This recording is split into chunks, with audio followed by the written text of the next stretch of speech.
اللہ تعالیٰ کے کلام فرمانے کا بیان ہے۔ اللہ تعالیٰ کی ایک صفت یہ بھی ہے کہ وہ کلام فرماتا ہے اور اس کا کلام ازلی ہے، اپنے بندوں میں سے جسے چاہتا ہے اپنا کلام سنا دیتا ہے۔ موسیٰ علیہ السلام نے براہ راست اللہ تعالیٰ کا کلام سنا، ان کے علاوہ جبرائیل علیہ السلام اور دیگر انبیاء و ملائکہ جنہیں اللہ نے اجازت دی انہوں نے بھی ان کا کلام سنا۔ قیامت کے دن اللہ تعالیٰ اپنے مومن بندوں سے کلام فرمائے گا اور وہ اس سے کلام کریں گے، نیز اللہ تعالیٰ کی اجازت کے بعد وہ اس کے دیدار سے بھی مشرف ہوں گے۔ اللہ تعالیٰ کا ارشاد ہے، اور اللہ تعالیٰ نے موسیٰ علیہ السلام سے کلام کیا جس طرح کلام کیا جاتا ہے۔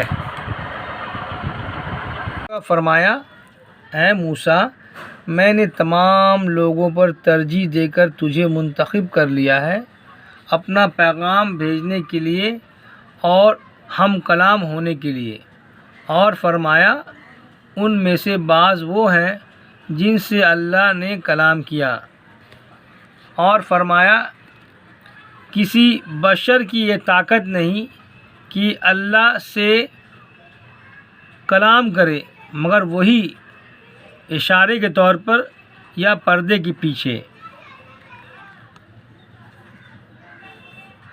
اور فرمایا پھر جب آگ کے پاس پہنچے تو آواز آئی کہ اے موسیٰ میں ہی تیرا رب ہوں، اور فرمایا بے شک میں ہی اللہ ہوں، میرے سوا کوئی معبود برحق نہیں، اس لیے میری بندگی کر۔ اور یہ قطعاً ممکن ہے کہ یہ باتیں اللہ کے سوا کوئی اور کہے۔ عبداللہ بن مسعود رضی اللہ تعالیٰ عنہ کہتے ہیں کہ اللہ تعالیٰ جب وحی کے ساتھ کلام فرماتا ہے تو آسمان والے فرشتے اس کی آواز سنتے ہیں۔ یہ حدیث نبی کریم صلی اللہ علیہ وسلم سے روایت ہے۔ عبداللہ بن انیس رضی اللہ تعالیٰ سے روایت ہے کہ نبی کریم صلی اللہ علیہ وسلم نے فرمایا، قیامت کے دن اللہ تعالیٰ تمام مخلوق کو اس حالت میں جمع کرے گا کہ وہ برہنہ، ننگے پیر، غیر مختون اور خالی ہاتھ ہوں گے۔ پھر سب کو ایک آواز سے پکارے گا جس کو قریب اور دور والے سب یکساں طور پر سنیں گے، اور وہ فرمائے گا میں ہی بادشاہ ہوں، میں ہی بدلہ دینے والا ہوں۔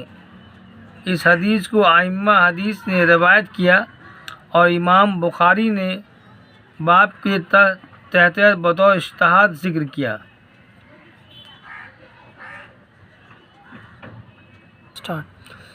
بعض آثار میں منقول ہے کہ موسیٰ علیہ السلام نے جس رات آگ کو دیکھا تو آگ سے ڈر گئے۔ اللہ نے انہیں پکارا، اے موسیٰ۔ آواز سن کر موسیٰ علیہ السلام کو قدر تسلی ہوئی اور جلدی سے کہا، حاضر حاضر تیری آواز سن رہا ہوں مگر تجھے دیکھ نہیں رہا ہوں، تم کہاں ہو؟ فرمایا میں تیرے اوپر ہوں اور سامنے ہوں اور دائیں ہوں اور بائیں ہوں۔ موسیٰ علیہ السلام سمجھ گئے یہ صفات تو صرف اللہ ہی کی ہو سکتی ہے، فوراً بول پڑے کہ میرے معبود تو یقیناً ایسا ہی ہے، لیکن کیا میں تیرا کلام سن رہا ہوں یا تیرے فرستادہ فرشتے کا؟ فرمایا اے موسیٰ تو میرا ہی کلام سن رہے ہیں۔